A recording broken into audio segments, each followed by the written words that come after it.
मला आज प्रत्येक गृहिणीला एकच गोष्ट सांगायची आहे.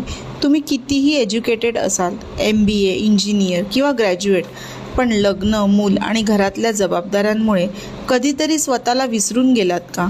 आपण नेहमी म्हणतो मुलं मोठी झाली की करिअर रिस्टार्ट करू, पण बोलता बोलता मुलं कधी मोठी होतात हे आपल्याला कळतही नाही आणि नकळत आपलं वय वाढत जातं.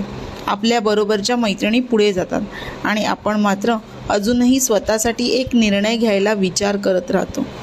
मुलांना काही घ्यायचं असेल, स्वतःसाठी काही घ्यायचं असेल तर आपण म्हणतो आता नको, नंतर घेऊया.